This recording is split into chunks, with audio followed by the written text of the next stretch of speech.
Hello बच्चों। यहां दिया है an equilateral prism of mass m rest on the horizontal surface with coefficient of friction mu. Horizontal force F is applied on the prism as shown in the figure. If the coefficient of friction is sufficiently high so that prism does not slide before toppling, मतलब friction बहुत ज्यादा है, ये कहीं जाएगा नहीं, केवल घूमेगा. The minimum force required to topple the prism. Toppling का मतलब होता है कि जो भी हम लोगों के पास डिवाइस है वो किसी एक एज के अबाउट घूमने लग जाए. क्लियर. जैसे यहाँ पे हम लोगों को जो डायग्राम दिख रहा है, उस डायग्राम में जो एज होगा वो ये वाला होगा. क्लियर. तो अब देखो, अगर हम देखेंगे, भाई फ्रिक्शन यहां लग रहा होगा जरूर. चलो सबसे पहले हम लोग फोर्स बना लेते हैं. तो mg यहां कहीं लगेगा, बराबर है. और जस्ट बिफोर टॉपलिंग होता क्या है, नॉर्मल रिएक्शन ऑलमोस्ट एंड पे पहुंच जाएगा, मतलब वो इस एज से ही पास हो रहा होगा. क्लियर है.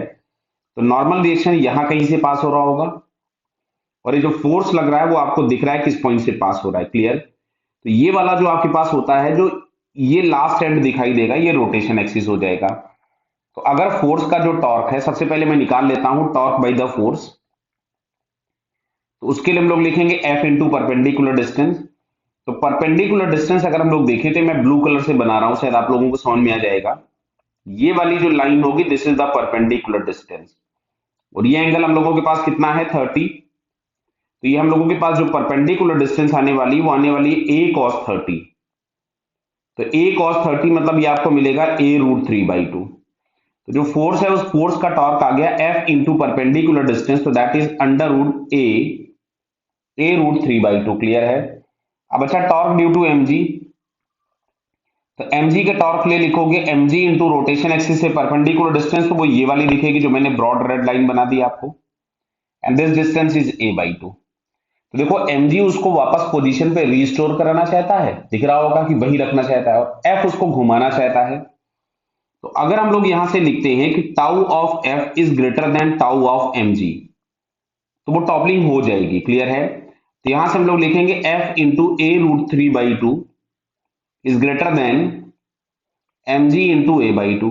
तो a से a कैंसिल हो गया, 2 से 2 कैंसिल हो गया, तो जो f होना चाहिए that should be more than mg by root 3.